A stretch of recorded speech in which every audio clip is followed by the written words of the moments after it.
Magic happens every time you listen to the Anthem podcast. This is Corey.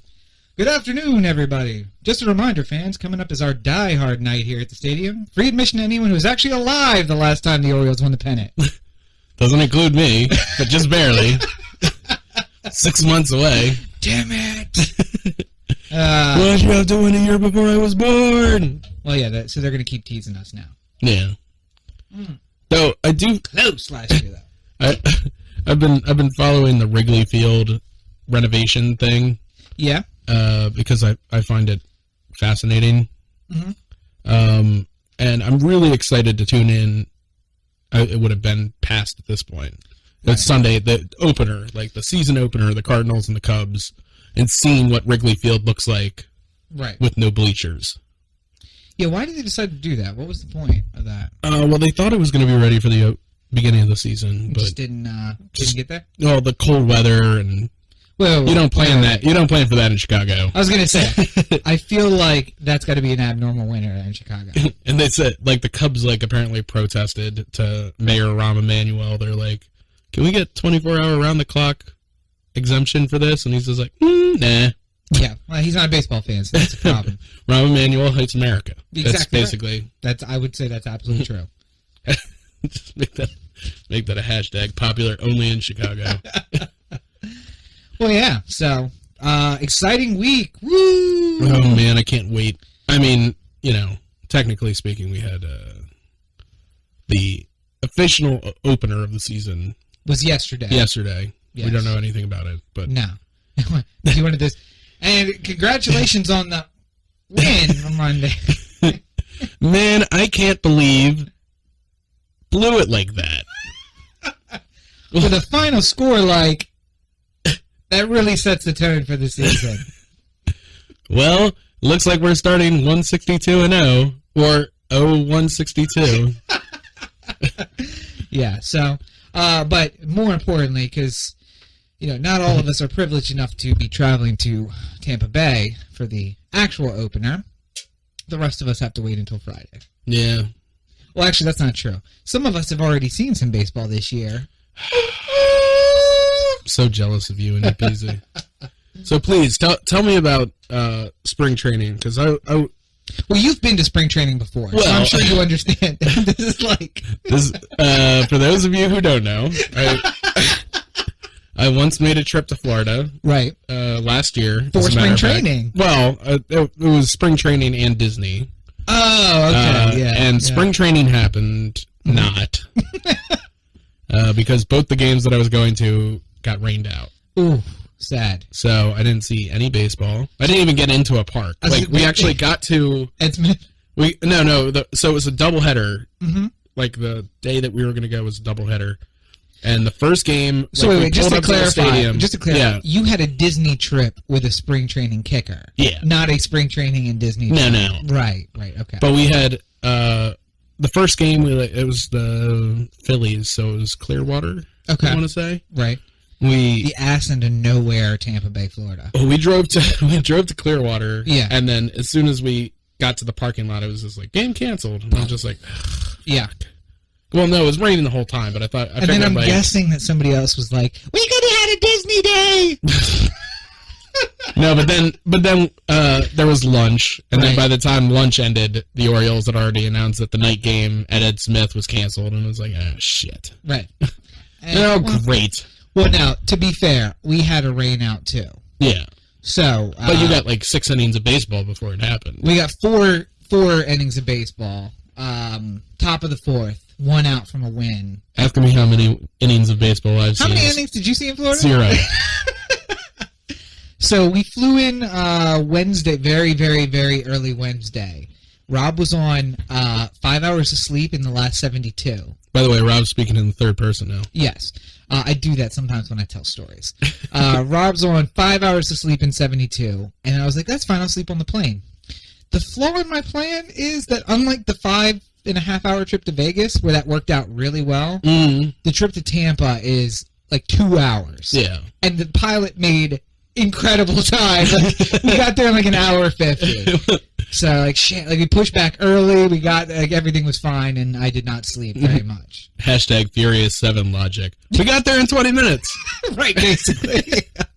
So then we drove from Tampa to Sarasota, where Ed Smith Stadium is. Upgraded to the convertible, because that's how I roll. If you're going to do vacation, you got to do vacation. Well, especially in Florida. Right, right. You know. And the asshole. If you were taking a vacation in Omaha, I don't know if you're like, I'm like, I think I'm going to upgrade to the convertible. They had it parked out front as if somebody was about to get in it, and then I was like, that would be so great if we could have it. And the guy overheard me, and he's like, oh, yeah, no, that's not claimed. So if you'd like to, we can talk about the upgrade. And I'm like, okay, let's do that. How much was the upgrade? I got $195 altogether. So you paid $200 extra. Oh, that's not bad. We had a convertible the whole week. Yeah. It was and the weather was fantastic, except for a 3-hour period. That's really, the weather was bad for 3 hours. Right. So, got there on Wednesday. Airport, drove to Sarasota. I am tired and now burned because I fell asleep in the car. Top down all the way. Wonderful. Didn't think to put on suntan lotion before we got in the car. So I like how you're probably just like lying there going like, I'm in a car. How am I going to get burned? I didn't think about it because I looked up and I was like, oh, the sun's so bright. And I pulled the hat down onto my glasses and I was like, oh, it's so bright. I was focused on it's so bright. Yeah. And when I got there, I was like, I woke up in front of the hotel and I'm like,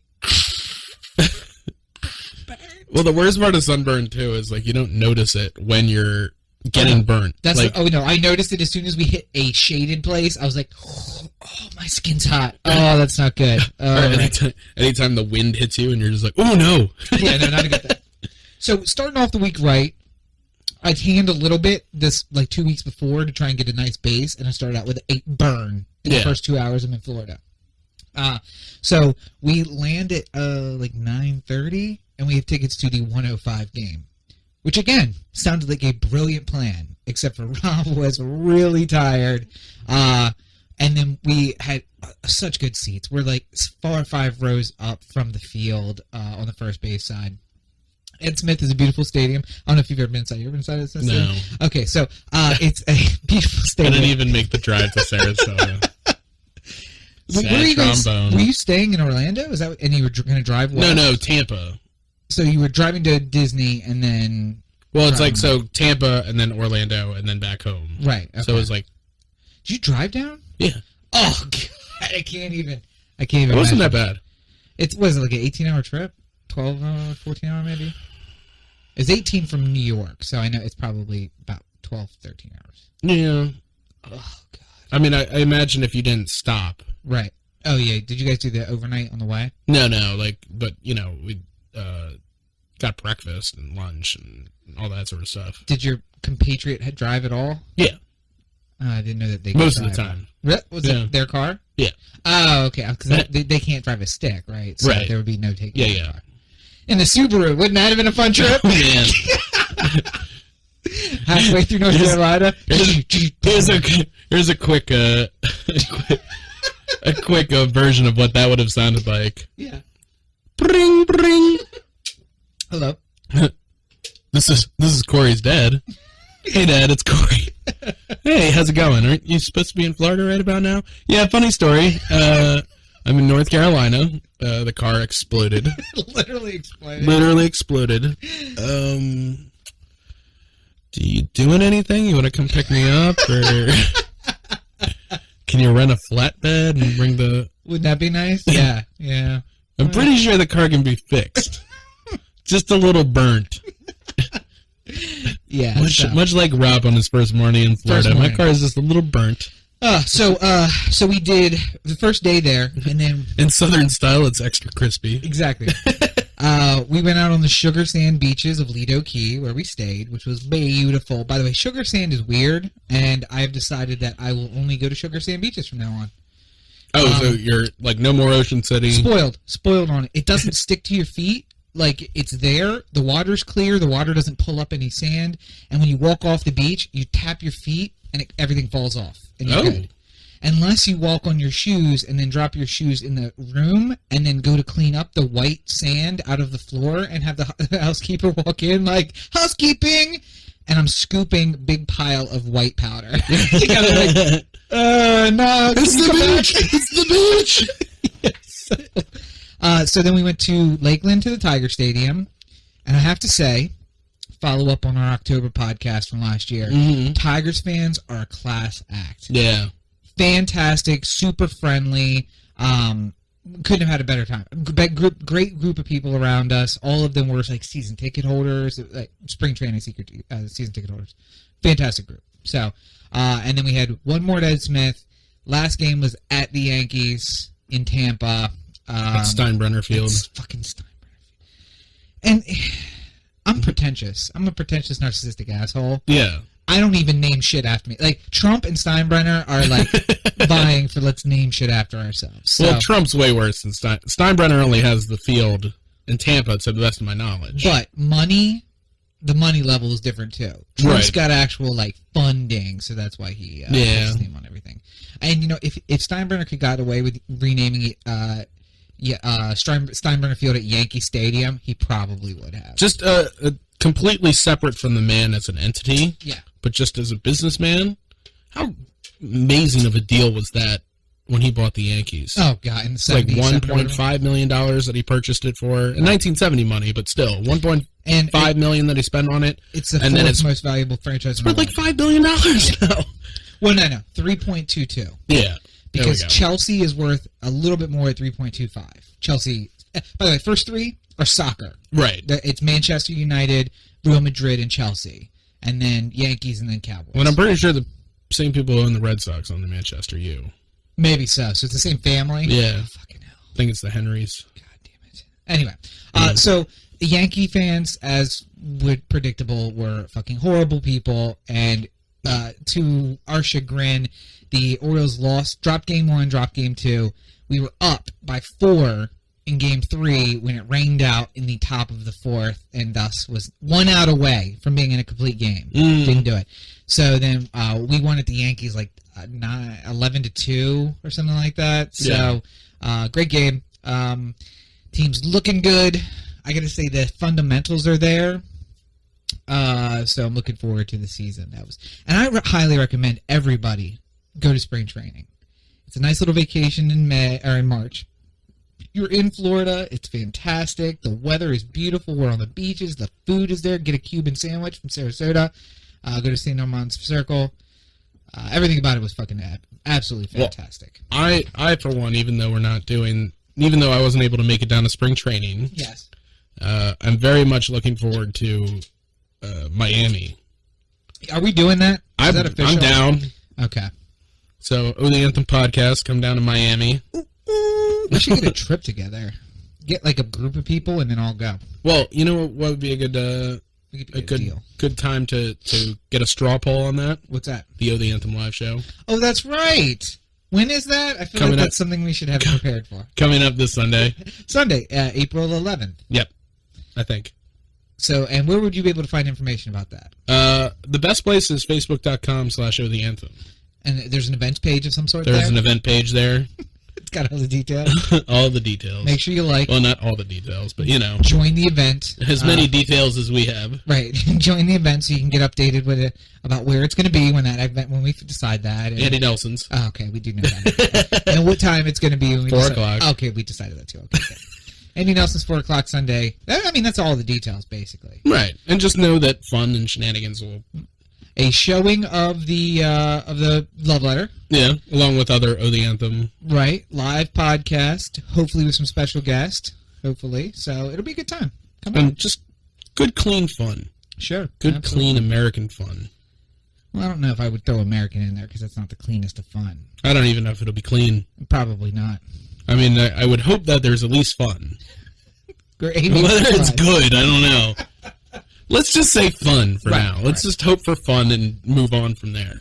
So that leaves us in a very specific position. Last year, you called the Orioles record within 3 games. Was it that close? Yes. They finished 89 and 90. shit. 89 and... God damn it. Now you got to look it up. Yeah, I'm looking it up. This is your first time listening to the Anthem podcast. We don't cut this shit. Yeah, Because I think it's more fun to just like... This is all... You're like, oh, God damn it. Why is this happening And to your me? Wi-Fi sucks. Thank you. Well, anyway, so... Okay, I've been getting plenty of letters from people saying, do you want to... Can we be your the Anthem's internet service provider? And I'm just like, by the way, I was super happy that opening day has now popped up on my Google Next or Google Now or whatever. 2014. He's looking Well, they are the AL East champion Baltimore Orioles. It was the 114th season in franchise history, 61st in Baltimore, and the 22nd at Oriole Park in Camden Yards. Last year was the 60th. 60th season. What am I looking at here? You're probably looking at this year, which is the 61st. That would be correct. Okay. So everything that Rob just said, to delete one. Yes. Sure. Wait. How hard is this for you? It's like honestly, this is the worst thing that is possible right now. Sortable schedule. That doesn't help me. Orioles.com. Why didn't you? All right. Well, fuck it. So the Orioles were like 90 and what is 162 minus 90 is 72. 90 and 72. Something like that. I think it's best to just start talking. Shh. If your Wi-Fi didn't suck so bad, don't rush me, woman. If your Wi-Fi didn't suck so bad, this would have been done already. Anyway, so they did relatively poorly in spring training, but I put that to the fact that they played a lot of people. There were some games where there was only one or two recognizable names. It was all their minor league staff. Well, that'll happen when you're playing road games in spring training. Right. And this is another, like, I think you at some point had criticized the Orioles on not playing well.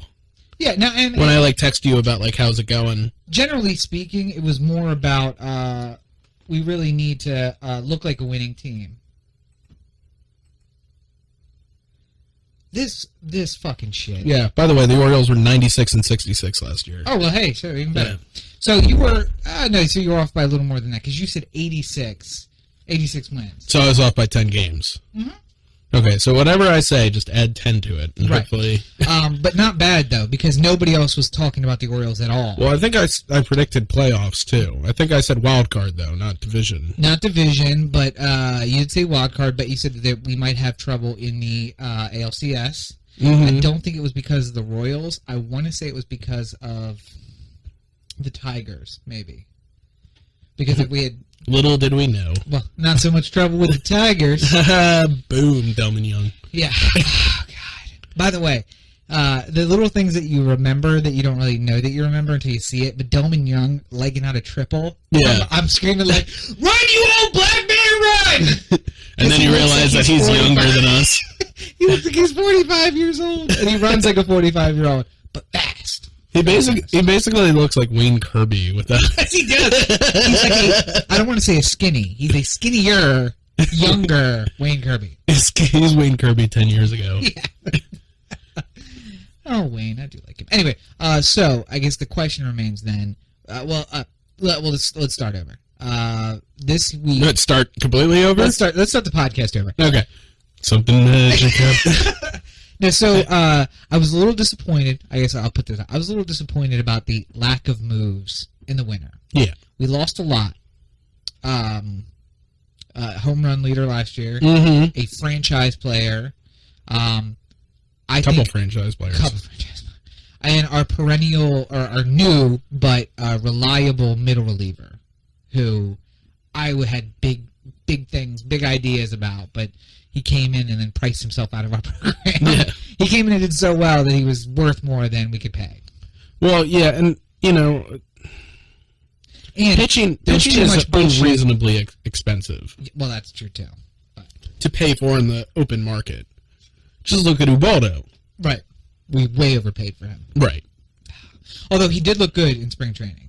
People were giving him a lot of shit, but he pitched well. He made some mistakes, but he pitched well. With no matter who it is, I don't pay attention to spring stats. Wow. What I like to see is things that I know are... So, like Chris Davis, for example. Right. Chris Davis, when he hit 53 home runs 2 years ago, was hitting to the opposite field like crazy. Yeah. And then last year, it was pretty much all pull all the time. Like, Yeah. there was no, like, trying to dink a single in the opposite field or anything like that. In spring training, he was doing that a lot. And putting in the opposite field. We saw them, the Yankees pulled a shift, and then he poked it down the left field line. Yeah. Completely opposite field. Well, there was a Prince Fielder bunt that I liked a lot, too. Jesus. They did the same Against the shift, and he bunted, and then... Like Did he leg out a single? Well, no, the third baseman who was playing at shortstop basically like made like 5 steps towards it, and he's just like, whatever, fuck it. It's not even worth it. You gotta love spring training. They're like, well, is he gonna steal second? Really? Well, Let's no, put him on first. It's like this. The third baseman's looking in the dugout. He's like, do I really have to run for it, or can we just call this one? I mean, it's basic. Like, you don't want me to pull something, right? Just. To try and throw him out. Right? But no. He's still in the batter's box. Go, go, go. He tripped and fell out of the batter's box. So surprised he laid down a bunt. He hasn't done that since Little League. Oh, shit, that's how you do it. What do I do now? I don't, do I jog? Is there a jogging? I know I have to do that sometimes. Just do your...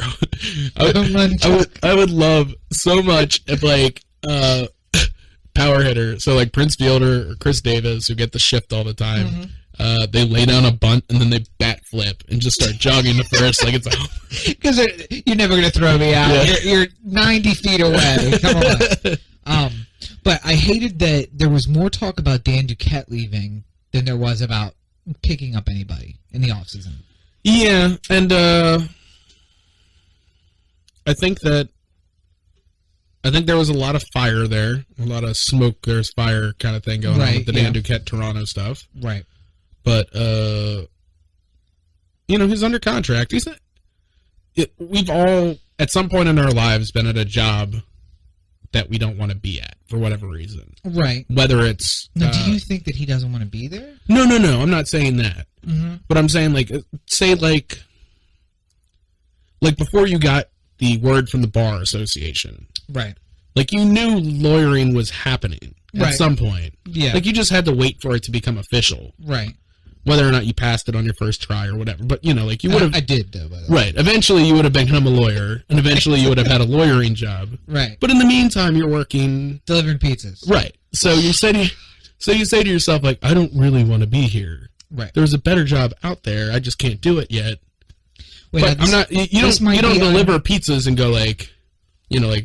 stabbing the pizzas as you're delivering, This might be unclear for some people, because to you lazy-ass fuckers who don't work, because you're like, I don't want to work at McDonald's for $10 an hour. Listen, fuckhole, you don't have a job. Go take a job, no matter what it is. I'm tired of hearing people say that. Just like, oh, I could do better than that. You could. So take this job and then go find that job. Not only that, I started at Nelson's, like, doing dishes and answering the drive-thru. And then eventually I rose to the position of ordering and everything. Now you run the whole store. Well, not so much anymore, but I did. Yes. Until my empire came tumbling down. So you took a vacation in Atlantic. But less stress now. I think Duquette is in. I'm not worried about him. Right. He's our property, so to speak. So. Whoa, he's a slave? I'm saying he's under contract. I know Angelos is real old school. I didn't realize he was Old Testament old school. Get back to the yard, Duquette. Nothing I said there was wrong. He works there.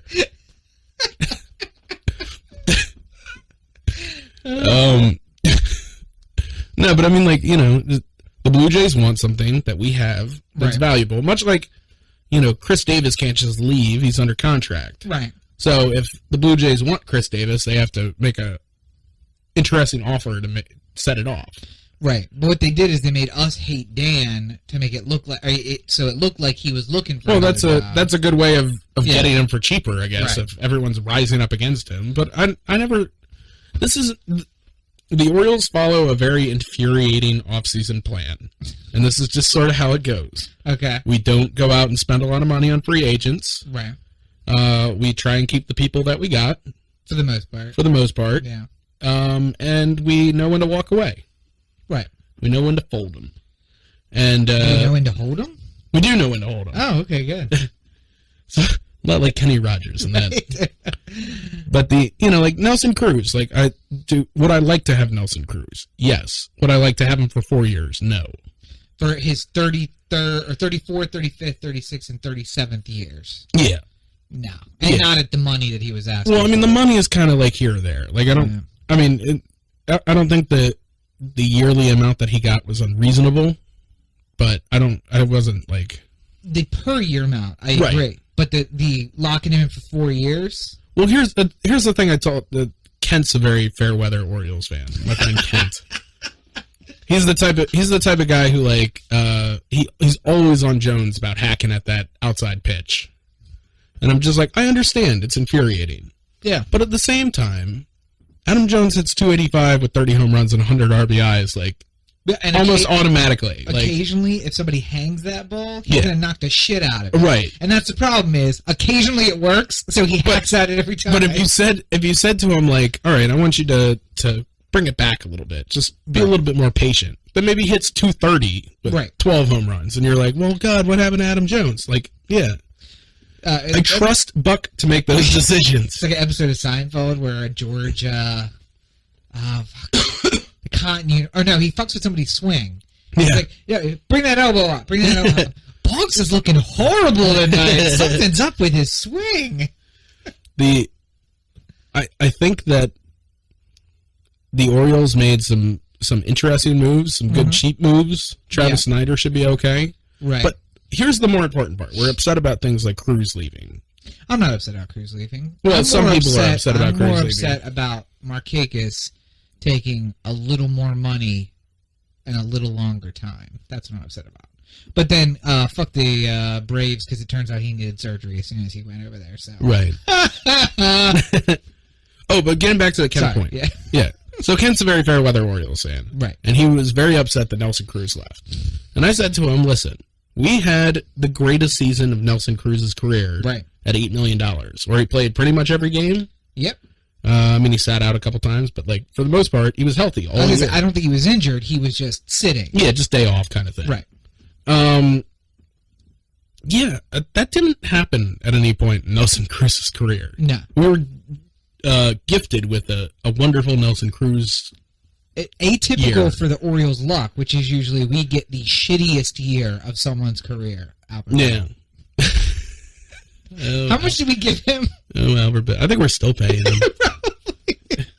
He's playing for like a double-A team in Japan. We're paying his salary. We give him $25,000 a year, and he's just like, not retired yet. Just keep it coming. Whoever, was it Scott Boras, his rep? Because he got a good deal, whatever. Yeah. Oh, man. Scott Boras and Chris Bryant. Have you been keeping up with that at all? No. Chris Bryant pulled a Jake Fox and hit like 9 home runs in spring training, and now everybody's super excited in Chicago about like Chris Bryant coming up. And the Cubs don't want to bring him up because if they wait 2 more weeks, then they get to keep him for an extra year because of service time contract. Right? Yeah. So everyone's just like, just bring him up. He hit like 9 home runs in spring training. He looks awesome. And it's just like, no, he's not ready yet. He's not ready yet. Scott Boras is like, he's clearly ready. Just bring him up. Yeah. He's like, no, he needs to work on his fielding a little bit. And by the way, he needs to work on his riding the bus and Iowa skills a little bit more. A hatred of Scott Boras, I found at every stadium that we went. Everybody's just like, what an asshole. And I'm like, I know. What are you going to do? But he's good. Even in Yankee Stadium.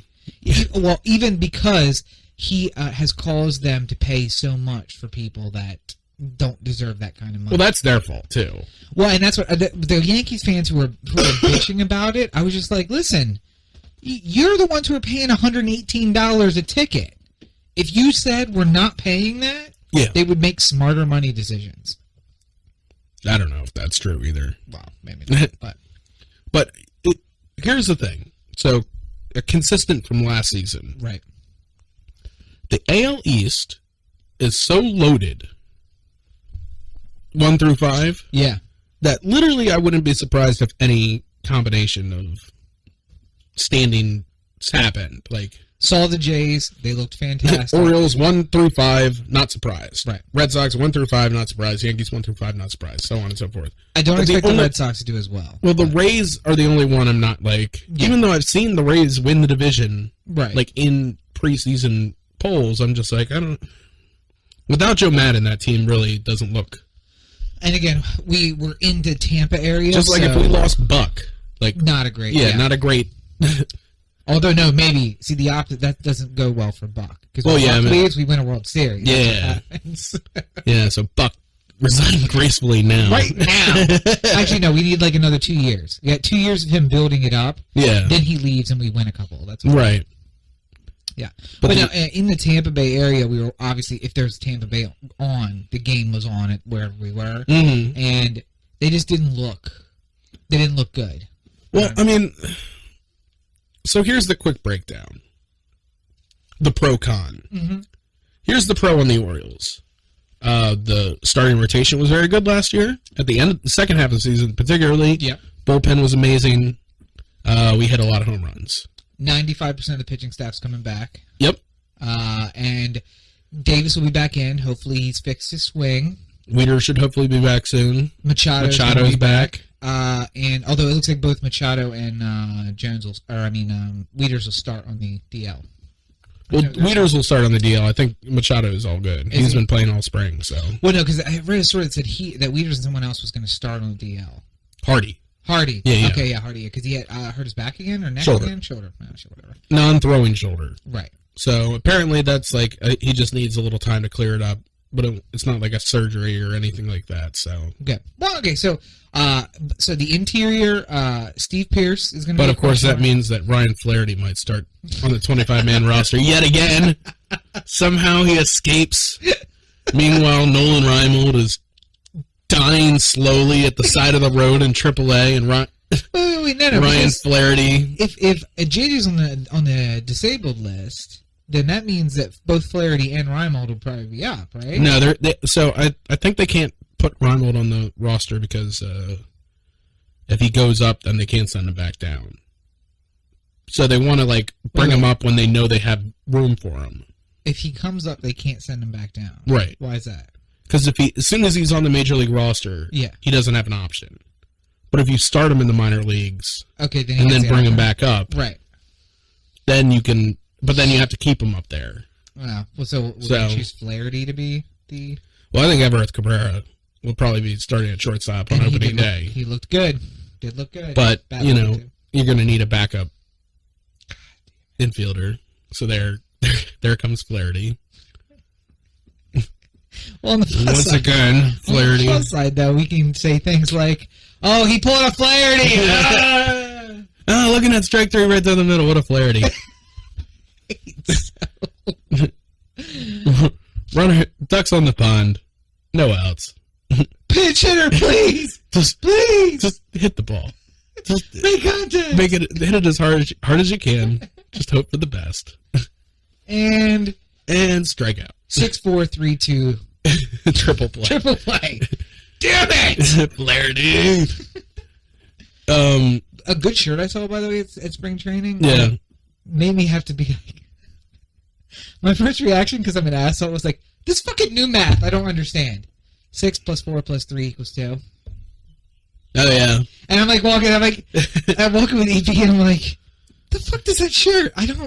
Is this some new math I'm not understanding? And she's like, yeah, 6, 4, 3, 2. I'm like, okay. Now I get it. I got instantly pissed off. Common Core, I don't understand.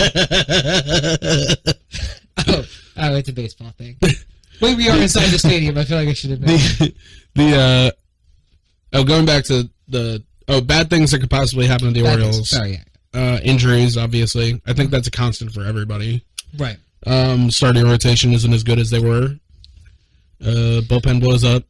Bullpen looked good in spring training. Yeah. The starting rotation, not so much, but hopefully they'll get their shit together. I mean, the good news, I think, is that there's enough depth around the team. There's enough death There's around the enough team. death around here. Yeah. Just go a little bit towards West Baltimore and you'll find it. Episode 51. There's enough depth on this team that, if Steve Pearce gets hurt, then somebody else can fill in. Travis Snyder can fill in. We really need Steve Pearce to have another It'd be nice. career season. Something I learned. Yeah. And I want to make this a thing, so everybody start making this a thing. Okay. Seven Nation Armies, the tune to the Seven Nation Army Do, do, do, do, do, do. has the same number of notes as Alejandro De Aza. So you can start going, Alejandro De Aza. Why the hell would you learn that? Alejandro De Aza. Why the hell would you learn that? I read it somewhere. I was just like, oh my god, that's true. And Oh, wait, somebody said let's start a cheer? no. It just on something that I read. It was like a completely a piece about like the spring preview. Okay. And it was like, when are the Oriole fans going to realize that there's the same number of syllables in Alejandro De Aza as in the Seven Nation Army? And I'm just like, oh my god, there is. Let's do that. So let's you start heard it here that. first. It's whenever you say it, and Well, technically, you heard it here second. You heard it here secondhand. well, yeah, but they heard it from us first. You just happened to read it from the story. All right, can we cut that part out? We came up with a great idea. We have a great chant. Great chant. So go ahead and do that. Let's do it one more time. What is it? Alejandro De Aza. Alejandro De Aza. And then you close that out with a double clap. Oh, the anthem. That's what we do. So That's how we the got chant ballpark. goes. Yeah. So everybody do it at the same time. Do Alejandro De Aza twice, and then clap, clap. Oh, the anthem. There you go. So I expect to be hearing that starting at opening day. Well, I know. You have your mission, Oriole. There we go. Yes, you're all on the clock. So there are question marks. Steve Pearce had a great year last year. Hopefully he returns that. Davis is going to miss opening day, but he'll be back on the second day. back on the second day, and then we'll see. Is it going to be the 193 Chris Davis, or is it going to be the 393 Chris Davis? That's what we have to Well, he wasn't hitting 393. That's rather. see when I do that. What was he, what fucking that- Altuve? When I do that, what that is, I'm using the same number Yeah. to show that he had two different kinds of seasons. Oh! He had the one where he was I get it now. and then he had the 53 home runs. I guess I could have said 193-53. Or 193, 293? I could have said that too. Because I think but that was actually his average. was it 293? But that doesn't sound as impressive, right? 393. 293 is pretty good. To you, I mean, 300 is a great player. it's like a Hall of Fame player. Whatever. All right, listen. Not important. No, 7 he hits was doing- less and he was 100 doing- at bats. He was doing like 330. He was hitting 330 the year he hit 53 home runs. Well, for a while. Yeah. But then at the end of the season, it was down to like 283 or whatever. Listen, Negative Nancy. Anyway, so we need Steve Pearce is a question mark. Chris Davis is a question mark. Wieters, I have great concern. I think instead of the "Don't run ever" chant, every time he throws down to second, I'd be like, "Is he okay? Is he okay? All right, he's good. All right, he's fine." His arm just goes with the ball. Because I don't know if anybody knows this, but a young man named Joe Saunders broke his arm. Jonathan Scope catches the ball and Wieters' arm and then uses the arm to tag. Get that extra reach. Yeah, get the extra reach. Man, he got him by an arm. But a gentleman named Joe Saunders actually broke his arm as an Oriole on the mound. So I'm going to have an internal fear that that's going to happen. And the same way, like every time Manny slid into a base, I was like, okay. Or he like dove for a ball and came up on one knee and twisted, and I was like, don't do that, no. Okay. We just got to trust these people at some point. It's not worth it. Spring training.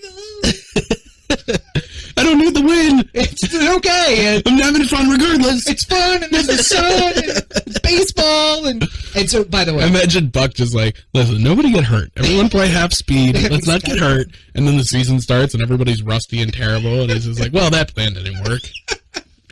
By the way, the two greatest moments of the trip, the spring training trip, were we got to the stadium in perfect time, walked, and you've been to Edspin Stadium, so you know. No, I haven't been there. Oh, okay.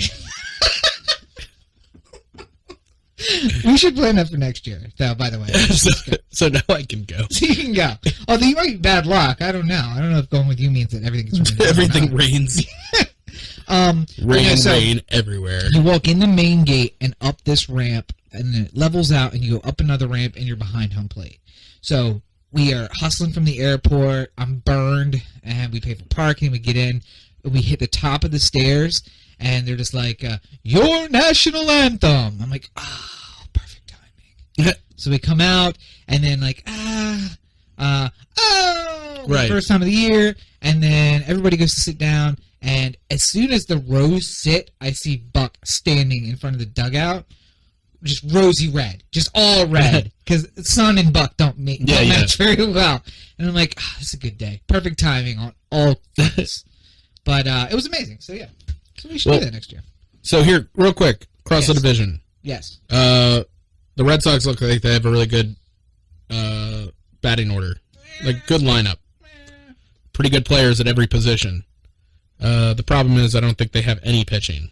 And by any pitching, I mean, like, literally anybody on the roster who can pitch. Weren't they trying to trade for Chris Davis as a starting pitcher? Because he pitched He beat us once. The Yankees are the Yankees, so obviously they always have a chance. Spend their way into a championship, sure. The bad news for the Yankees is they are literally old as dirt. Right. There is dirt that is older than the Yankees, but Alex Rodriguez, by the way, whew, man, he's starting to look very Jeter-esque. Well, he's not going to be playing third base anymore, so yeah. Thank God for that. He'll be DHing, maybe playing first. Well, I was going to say he was playing first for part of the game, and Teixeira was DHing. And ball went between the second baseman and him, and no effort. Just swiped at it with his glove. He's like, all right, go to second. Go to second. It's fine. I get paid too much for this shit. Right. The Blue Jays look like they have a really promising team. They looked good. All around. Yeah. But the Blue Jays don't ever seem to put it together. So, do you think and Stroman being hurt really hurts. I don't. Do you think it's because they have to play on that shitty AstroTurf? I don't think it helps. I don't think it helps. I mean, I don't think it helps that you have players made of porcelain too. Like Jose Reyes is literally made of porcelain. So, little known fact about Jose Reyes. Wait, is he the one that you like to shout at when you were sitting in Utah Street bleachers? Oh no! That was way back when. Yeah, that was like that? Rios and Vernon Wells. Rios. All-time great moment in Utah Street history is like it was a game against the Blue Jays when Alex Rios was there, and just somebody out of nowhere just goes Rios, and I'm just like, oh my god, that's so good, so funny. I think it looks. He's just like, what the fuck? I was gonna say, and I remember being like 2 rows, 3 rows. I think it was a game with Sarah went, and we Cheryl was Cheryl we had that flat brim Cheryl look, and you like literally just yelled at him until he turned around. You're like, Rios, I see you, Rios. Turn around and look at me. Oh, he saw me. Yeah, so it was very. That was a fun time in the history of the Blue Jays. Yeah, no, it was a fun time, and us being broke and like tossing together $11 to go to a baseball game. How can I go to a baseball game tonight? Oh yeah. And then the Rays. I mean, they're always in it, but they don't have the general manager who put it all together, and they don't have the coach who made it all happen. Right. And yeah, I mean, they're young and talented, but I don't know if they're good enough. And as per usual, ESPN and SI have the Yankees and the Red Sox at the top of the AL East, each one choosing one or the other. But the New York Times today, yesterday, what's the third? Third was yesterday? Yeah. Put out their predictions. Orioles at the top of the AL East. Yeah. So In a Beltway series. And I was going to say, and then going down, the Orioles going to Detroit once again and beating the Tigers once again. And then Mariners in the ALCS to the World Series with the Nationals. That'd be fun, having Cruz back in the ALCS. Yeah, and us beating him. Yeah. Oh, yeah. After they spent all that shit ton of money on him. I'm just saying it'll be fun for us to have him back. Well, and here's what I'll tell you. I love the idea of the Orioles being in the World Series, obviously.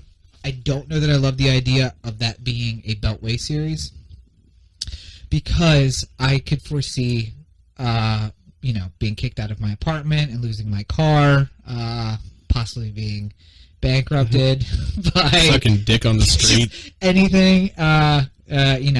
Mugging one of those guys who's hawking tickets outside of the train station, federal gun charges, that kind of thing. Because I think it would be absolutely imperative to have all 7 games. Yeah. Get inside the stadium. Well, hopefully the Orioles or our bank account just sweep it in 4. Oh, yeah. But no, we still have to spend it, though. And then but at least we have, the 2 tickets under season ticket prices. Oh, that's right. Yeah. Good, fair enough. So we just have to figure out how to get the 2 other games. Right, and what I predict is we should find them on Craigslist and then just mug the people with the tickets and take them. go to pick them up and then just all come out of a white van with no plates and black. Yeah. Yeah, they're gonna be some pansy ass DC people. But then they pull guns on us like, we were gonna rob you for your cash. We don't have cash. We're gonna rob you for your ticket. Isn't that funny? And then we shake hands and walk away. I'm having a birthday party next week. If you want to come to that, that'd be awesome. I can't wait. Well, go O's. Donuts. I mean, I guess I don't really care. No, but if you're, you make the worst gangster. That was the worst gangster voice ever. I just assumed it was white collar crime. What? We pull up in the white van and they're like, we were just gonna foreclose on your house. We give you a subprime mortgage you can afford. And listen, I got a really good stock tip for you. No, don't tell me. Dude, we're gonna run. Oh God! I don't want to name a real company. By the way, side note. Sidebar. Did you see Martha Stewart on the Justin Bieber roast? No, I didn't see the Justin Bieber roast. Watch it. Did you see the Scientology documentary? It's on my Netflix queue. Gotta do it. It's on my Netflix queue. Gotta do it. It's amazing. Everybody watch that. You sidestepped it. Watch Martha Stewart on the Justin Bieber roast. Okay. She is hilarious and dirty, and you would have no idea. All right, we'll do. Yeah. Anyway. So prediction time. Oh, yeah.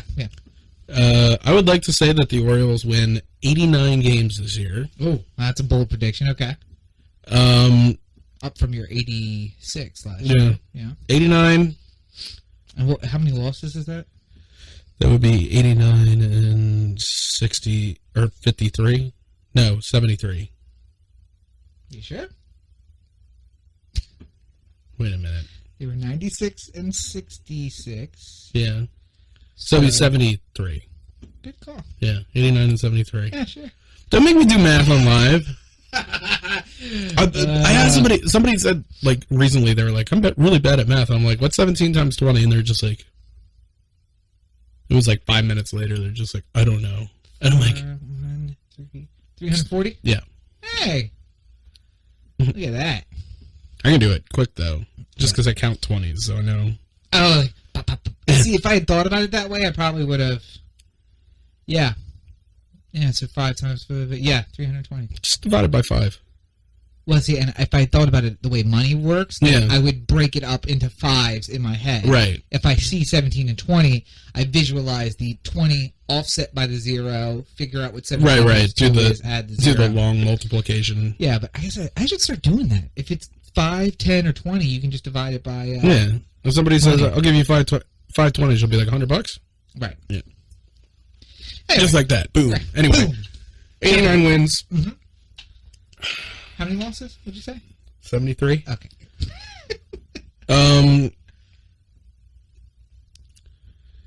I want to say that they get the division again. Okay. but I think it's going to be really tight. 89 wins isn't enough to... Because at 96 wins, they won it by 12. Right. That's a big gap. Yeah, but keep in mind, the Red Sox were horrendous last year. And the Yankees were horrendous last year. Right. I was going to say, who was the Rays that finished second? Yeah. And Blue Jays, Yankees, Red Sox? No, the Yankees had a run at the end of the season. The Yankees were third, I think. Yeah. Anyway. Yankees were second. Oh, really? And the Blue Jays were third, and the Rays were fourth, and the Red Sox were fifth. And what was the Red Sox record last year? 71-91. That's rough. So, I mean, they were below 500, obviously. Yeah. But I would imagine they're a lot better this year. Okay, so 89 is not enough to secure the... Not enough to secure the division. I would like it to be that way. Right. Sure. But I'm not... I feel like that's a wild card, though, at least. I don't want to have to stress the wild card game. No, but... Another ticket I gotta buy? Really? You're trying to bankrupt me. Come on. I'm saying there's a chance that it's the division, but I don't know. Okay. Got to see how things shake out. And what's your ALDS prediction then? Like who gets to the... Mm-hmm. Let's see. Let me do it this way. Right. Let's say Orioles win the division. Okay. Orioles, Tigers, Mariners, and then the Red Sox and the Angels. Okay. Are my two wild card teams. Red Sox over Angels, Red Sox and Mariners. Would it be? No, because we played Central. I'm saying the Mariners would be number one. Oh, okay. Wait, I thought it was just by what division they won. No. It's all Number one seed takes on number 4. the wild card. Oh, okay. All right. Yeah. So, Mariners over Red Sox. Right. Orioles over Tigers again. Oh, so sweet. And then Orioles and Mariners in the ALCS. I'll take the Orioles over the Mariners. So did the New York Times. And then what do you think the Beltway Series is a possibility? Oh, I think it's a distinct possibility. Yeah. I mean, you got the Nationals are the class of the NL East. Mm-hmm. The only other team I really think has like a realistic shot is the Marlins. What? Yeah. The Miami Marlins? Yeah. Did they mortgage their future once again? Well, no, they're paying Giancarlo Stanton like $10 this year. I mean, it's $11 billion over the next 11 billion years, but like this year specifically, they're paying him like $10. Right, yeah. The Marlins are going to be a pretty good team, I think. That's going to make a good series in a minute. And the Mets might be interesting if they can put it together. They would be one of those like where'd they come from teams like. I would love to see the Yankees not make the playoffs and the Mets make the playoffs. Yeah, that'd be great. Happy for my New York and if the Yankees don't make it for 3 years in a row. Oh, yeah. When's the last time that happened? 80s. Yeah. Because they didn't make the playoffs for like 11 straight years in the 80s going into the 90s. Until who came? Who turned it all around? Oh, Buck Showalter. Oh, wow, yeah. Yeah. Surprisingly, yeah. And he brought up all these young players, and they started doing really well. And they won a whole bunch of World Series after that. Yeah. And now they're worth $11 billion. That's a popular number. It's a popular number these days. One of the arguments I got into with people down at the Yankee game was like, well, look at the pennants. Look at the pennants around the stadium top they have. And I was like, yeah, strange. So let's look at 54 and on. Because that's really all we have by comparison. And then the one I like to always tell like Yankee fans, the winningest team between 54 and 30. Well, not even that. 60 I was just like, how many of those pennants did you win before 1950? Right. Because before 1950 there were like 10 teams, right. So you had a much easier chance of like right. If you want to be specific about it, like if you want to be 54, I think is a good cutoff here. But it's the same thing with like the Steelers. They like to point out like like oh look at the 6 rings, and it's just like well weren't 3 of those before the Super Bowl was the Super Bowl? 3 of those were kind of like cheap. So well, they were the championship game. They weren't Super Bowl rings. They were championship wins. I think it was the same thing with like the Montreal Canadiens. They won like a bunch of 15 Stanley Cups like right up at the beginning when there were only like 10 teams, right? And like. They're just like, look at all our championships. And it's like, how many of those mattered? Right. How many of those? But they were making a big deal, and I was Right. like, it's weird that you have this. Let's look through the years, and then there is a big gap. Well, no, it's like the Baltimore Blast I like a lot, the indoor Right. soccer team. And the Baltimore Blast have won a lot of championships. But They play in a league that has 10 teams, 12 teams, 15 teams. Like, it's Right. never like, it's never 30, it's never 162 games. right. I don't know. Kind of easy to Yeah. right. Anyway, but so they were making a big deal, and then I was just like, so let's look at the gap, and then what brought you out of that gap? Yeah. And then it was like, well, there's a lot of factors, and I was just like pointing into the dugout. I'm like, that guy is what happened. Oh, like the guy in the black Orioles jacket over there? the rosy red face and the black Orioles jacket. That's the guy. That's what happened. So. I don't remember his name. But it's like, shut the fuck up. Who are you talking about? Pre-Tory? Pre-Tory. Yes, Pre-Tory. It's like pre-cum. Pre-Tory.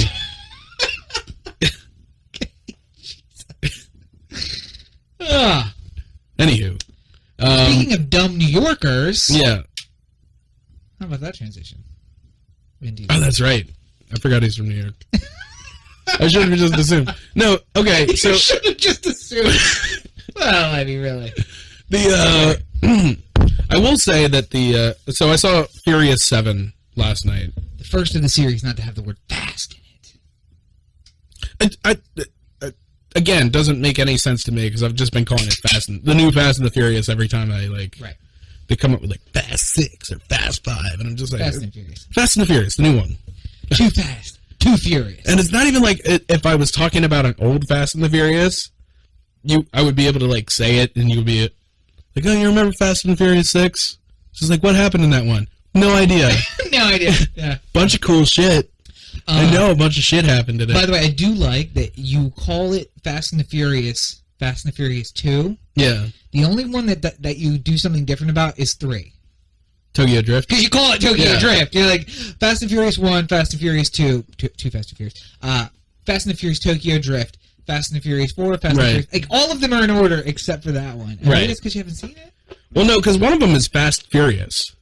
Fast and Furious. Fast and Furious. That was like the fourth in there. Yeah, right. And then there's the Furious 6. No, Furious 7. It's Fast 5. Fast 5. That's... Jesus. And then... Just make it fucking Fast and the Furious 7. Like, I don't give a shit. Right. And it's not like I went into the movie going like, well, this one's going to be a lot more furious than fast. So prepare yourselves for that. Prepare yourself for the Spoiler alert, this one's going to be a lot more furious. And it was. It was actually more furious because I was more furious watching it.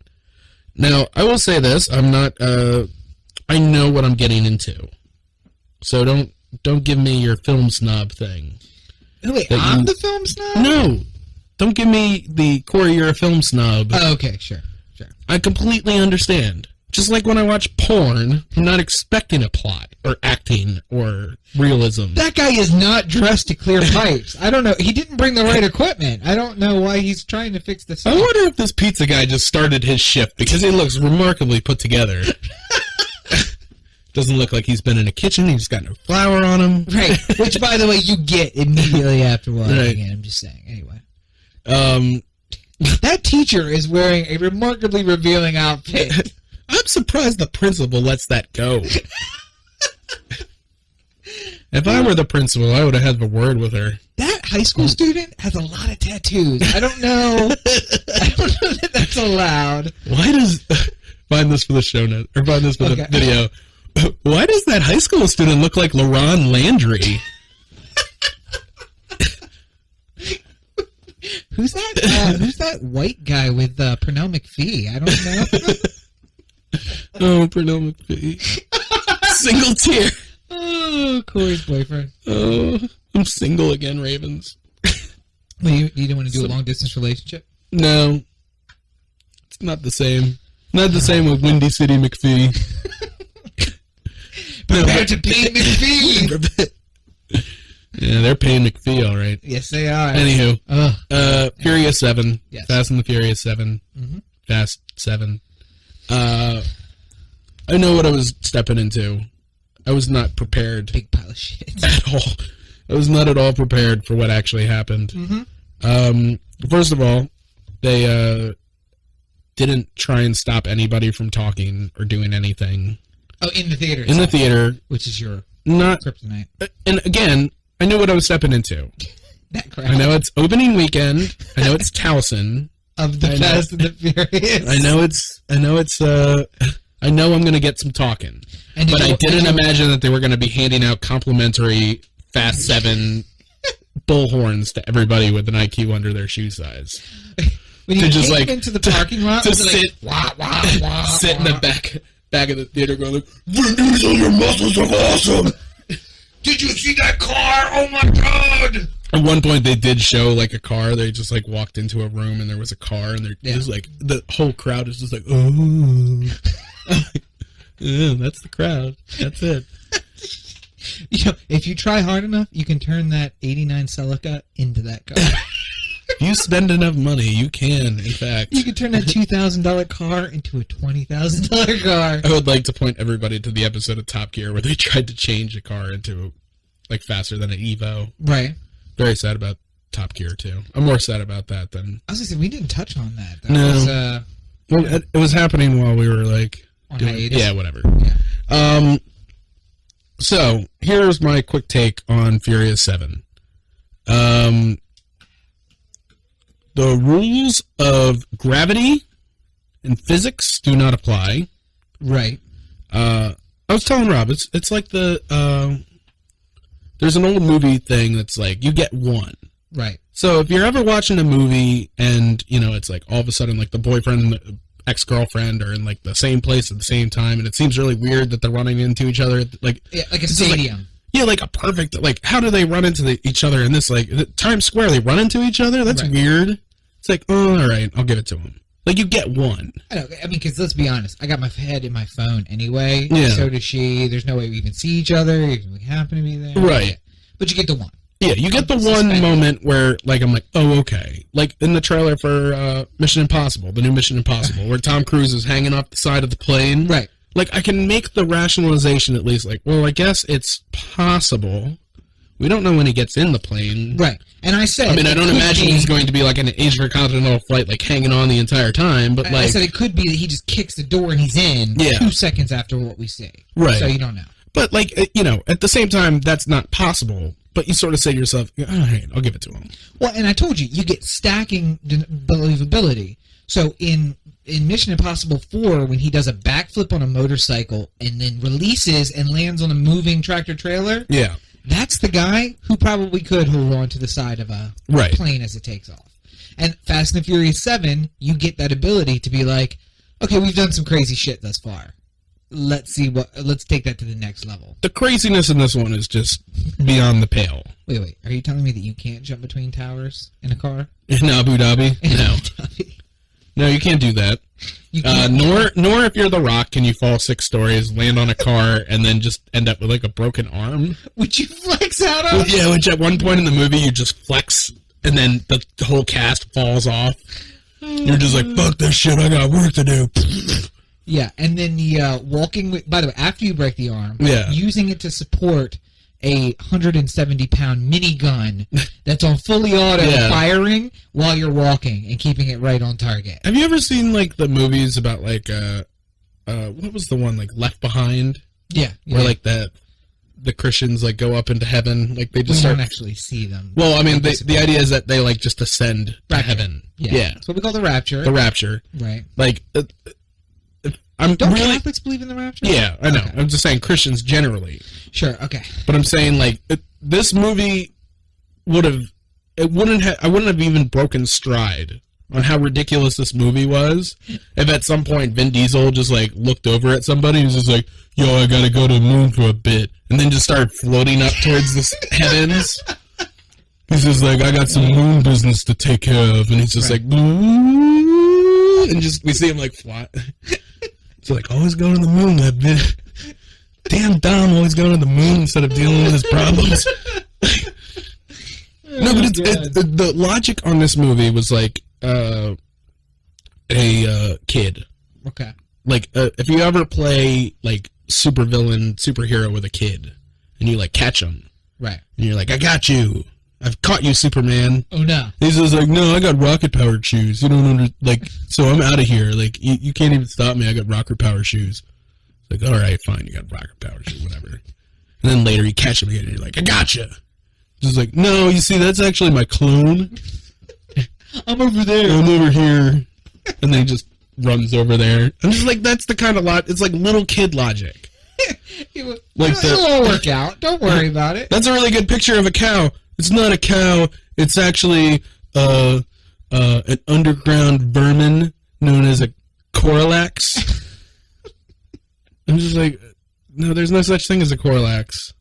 You just haven't heard of it. It's a new thing. It's a new thing you don't know about. Super strong. Discovery. Yeah. Digs right through the center of the earth without any problems. You mean the liquid metal core of the earth? Yeah, it's really kind of cool. I don't know why my kid talks like Vin Diesel too. You have one voice. Everybody's just that voice. Yeah. So tell me about your date from last weekend. Yeah, no, it was good. How are you doing, little 7-year-old Jimmy? You know, I fucked that bitch last night. It was so good, man. Actually, that's probably not too far off. That's how 7-year-olds are. Kids today. You kids and your sexting. Your Snapchat. I have to tell you about like the worst sexting I've ever received. Sometime. Yeah, listen, Sonny. It's an off-podcast thing. Yeah. No, it's just a story for another day. Another day. Nothing's off podcast. Are you kidding me? So I'm fine with mindless fun. Right. I like it a lot, actually. I like movies that I've prefaced this a lot. I really, really like Fast and Furious movies. Right. I understand that they're stupid. I don't care. I just like them. I didn't like the first one. I didn't think I was going to like the second, but then I did, and then I've been on since. I'm trying to remember the first one. Oh, Paul Walker was a cop? Yeah. Right? He was trying to bust Vin Diesel for... Right. Under the tractor trailer. Yeah. That's right. But, like, the stunts in those movies were like, yeah, driving under the tractor trailer, and you're just like, that doesn't seem to make... Whatever. I guess it could happen. Right. Or, like, beating a train. Right, yeah. Like, those are the stunts in that one. Wow. And it goes up to a 90-degree angle. The stunts in this one, like, you'll see it in the trailer. Just watch the trailer. Paul Walker's in a bus that's sliding off the edge of a cliff. Right. And he, like, climbs out of the bus, and then climbs up the front of the bus, and then runs across the bus, and then jumps 30 feet and grabs the spoiler of the car that just happens to be, sliding directly on the edge. Right. If you gave a stuntman 100 lives, Mario style, Right. he might be able to pull off one part of that. Right. Once. Right. Well, it's like, what was that movie I was talking about? Live, Die, Repeat? Yeah. Edge of Tomorrow? Yeah. Like that. Like, all right, so what we know doesn't work is I got to go up and outside of the bus. All right. Nope, didn't do it. It didn't work. Well, and there's so many times where, like, somebody, like, there was, like, you remember Toonsis? What? Toonsis, the driving cat on SNL? Yeah. Where it's just like, he's a driving cat, but he doesn't drive well. Right. And it always, like, the joke was always that they're just like, Toonsis, look out, ahead of you! And he's like, ah! And then they go flying off the cliff. Right. And then later in the skit, like, they just have, like, a bunch of, like, bruises and cuts and stuff like that. And they're just like, Toonsis, you really gotta work on your driving. No, another cliff! Ah! And they go flying off a cliff. Like, that was essentially what happened seriously in this movie. Right. Like, you know, Jason Statham goes off a cliff and rolls down, like, a 300-foot cliff, and you see, like, every single piece of the car, like, disintegrating. And he kicks open the Lamborghini door.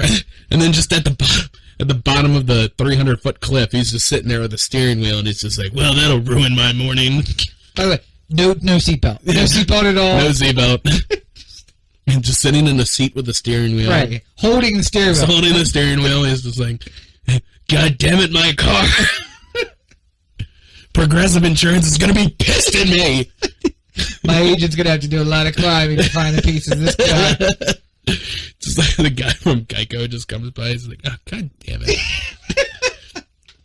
Why can't you get your shit together? Who insures these people? That's the other thing.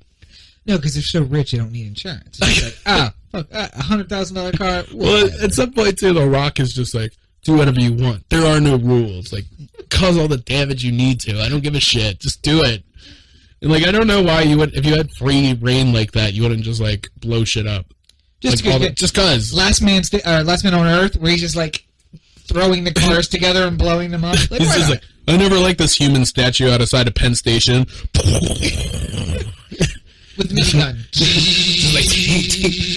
Like, Baltimore City cops running up. It's just like, what the fuck are you doing? No. The Rock said I can do whatever I want. Well, okay, if The Rock said, sure, yeah. I should just try and use that. Like, if the police, like... Don't try that.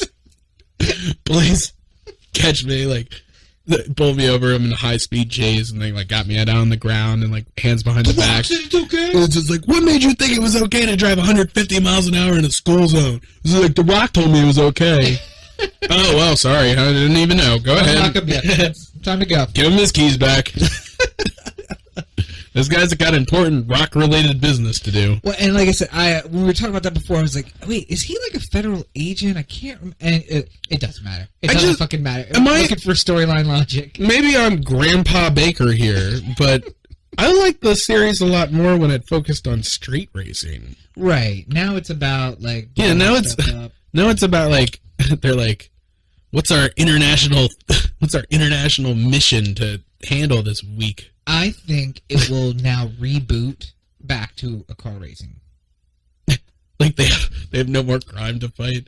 It's just like listen, we've made all the money we need to make. I just want to enter the La Crucis 1 mile 10-second car race. Like, wait, really? Oh, hold on.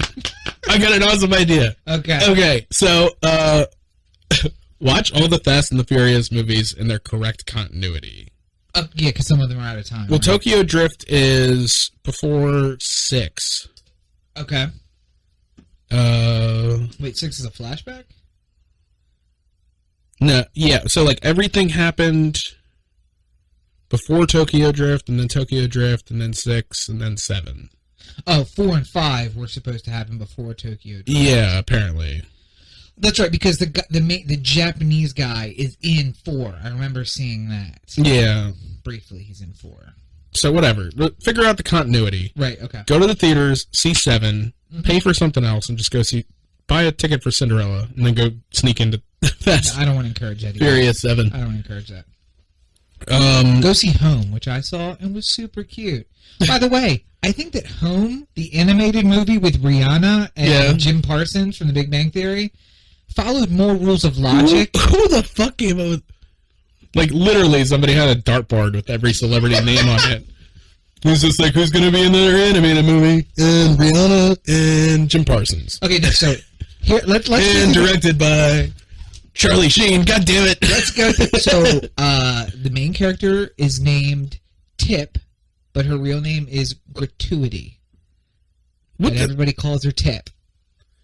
Okay, that's your one. I'll suspend this one. So, aliens invade. The reason they chose these particular people... I just like to imagine that Rihanna as a voice actor is just like Rihanna in real life. She is. No, absolutely is. It just looks like a horrible person and just like... Well, just like, how you doing today, Tip? Go fuck yourself! She has that attitude. But no, so they wanted the character to have color, and the girl is from Barbados, and she's mixed race. And Jennifer Lopez is playing her white mother, which makes no fucking sense to me, but that's okay.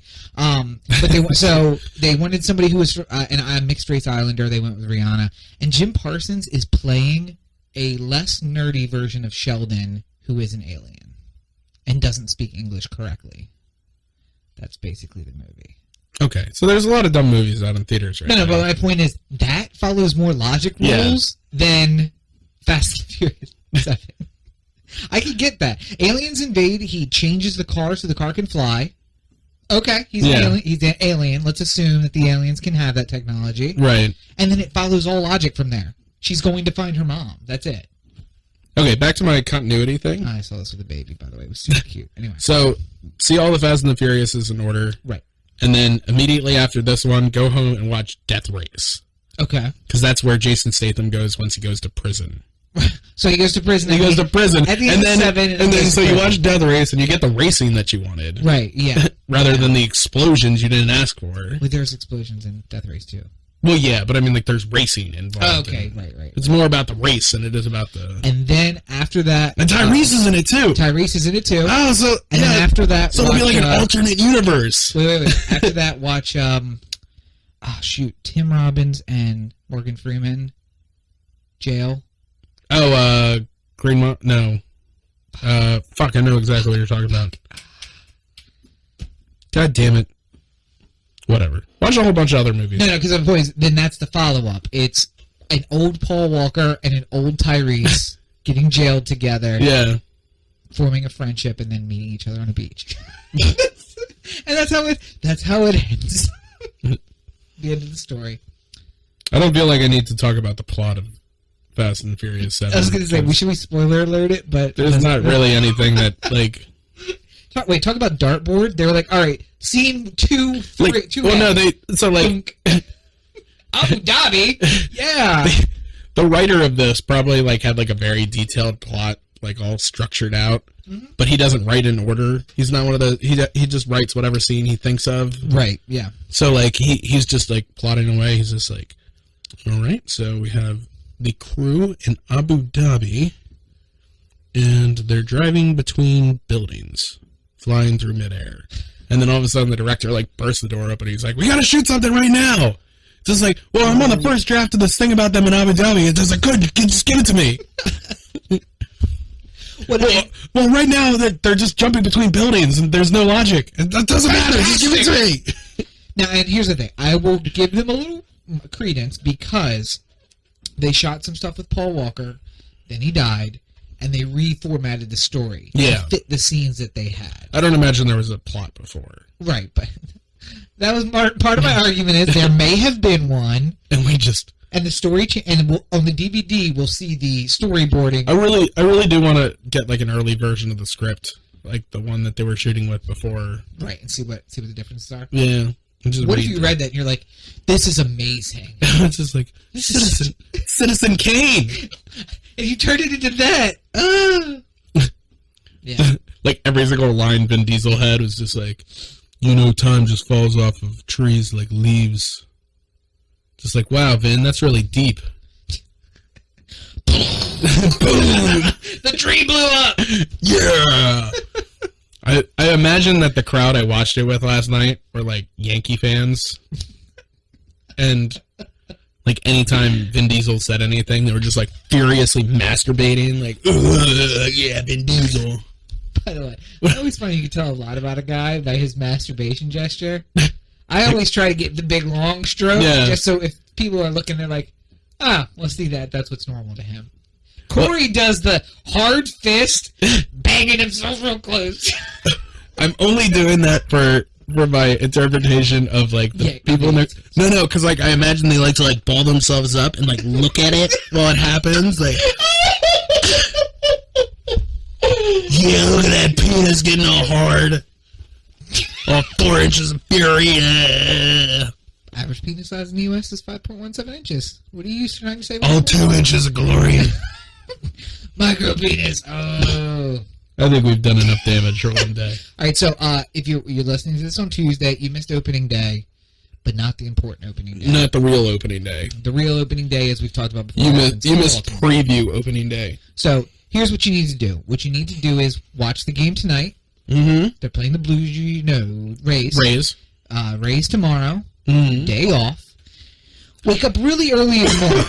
And between 6 and 8, I want you to make your way down to Pickles Pub in Baltimore, Maryland, right outside of Camden Yards. If you don't know Pickles, then I doubt you have a ticket for the game. Well, you don't need to have a ticket. Come and enjoy the party in the morning. Right. And then around 11 o'clock... Take off work, get drunk. Right. Around 11 o'clock, when you're nice and drunk, you're going to go to your hotel, which everybody has, I got to book it. Which we have. By then, we'll have. And you put on the spotlight to catch up. Make sure you hear everything that you missed. Take a little napsy.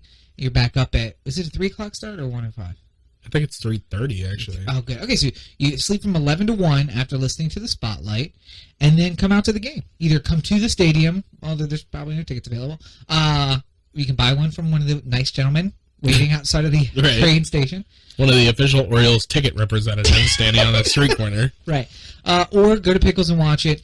My advice to you is don't make out with a random stranger because there's a possibility that somebody who you went on a date with will see you there. So don't do that. This sounds more like a Rob problem than a me problem. Well, don't bring strange women back to your hotel. Okay. We've learned that sarcasm is the angry cousin of anger. No, the angry cousin of mean. Sorry, the cousin of mean.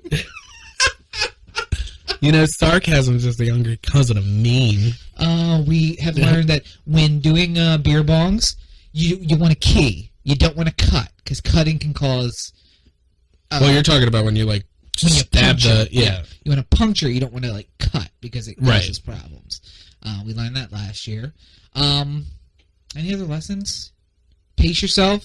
Beer mids are a good thing. Find us at some point. Find us. We will be out and about in our Orioles. You can always just tweet us. Tweet at us. We'll be at LegendCB5 at Robert and Cheek all day, and we will be getting progressively drunker and more asshole-ish. I will as the day progresses. So at some point, my tweets are just going to look like Vin Diesel dialogue.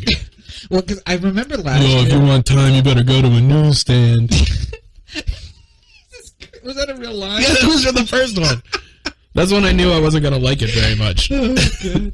But no, there was a picture from us from last year at I want to say 10 o'clock. We've been drinking for several hours at that point, and everybody's just face down, liking each other's tweets and Instagram updates. Yeah. I think one of us is taking a picture of the pyramid, the other one's tweeting.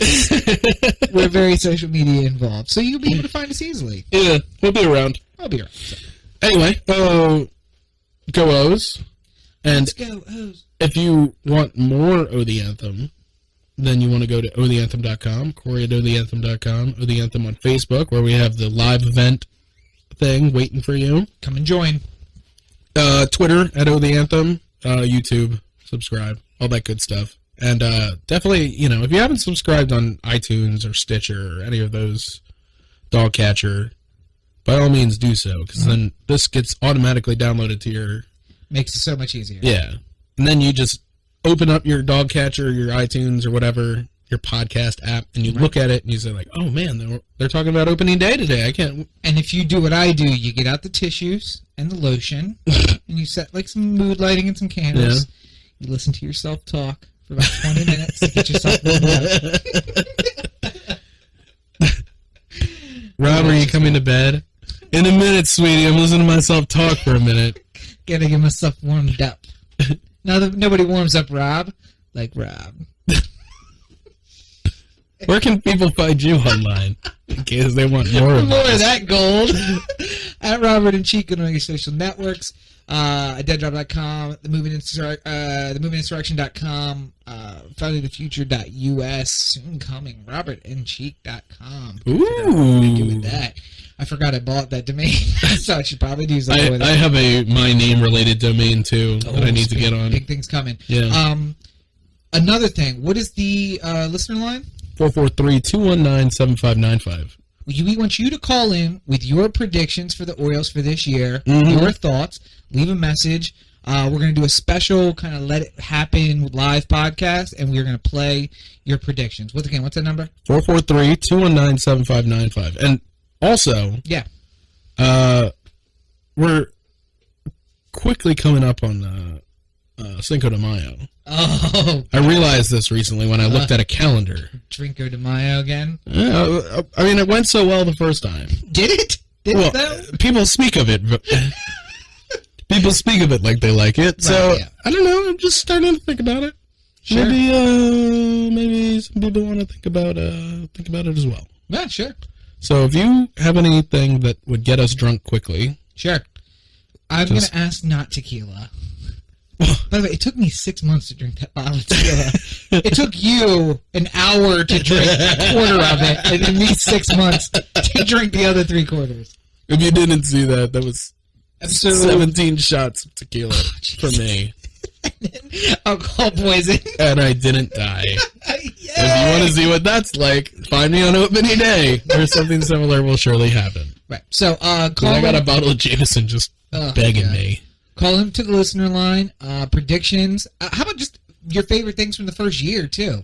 That's fine, too. Literally anything you want to call or text on the listener line. Texting is fine, too. The line, it does a lot of texting. So, do that. Get in touch with us. Live show next Sunday. Yeah, this Sunday. This coming Sunday. Yeah. Sunday. April 11th. Andy Nelson's. Join the Facebook group so you can get all the information. Yep. And for Corey and Rob. You've been listening to the The Anthem podcast? I was trying to throw back. Oh, wait. You've been Back listening to the old The days. Anthem podcast, part of the Anthem Digital Network. For Corey. That's not how you do it, though. I say for you. You would say for me. We've been doing this for 52. By the way, 52 episodes! Jesus! God, I can't even...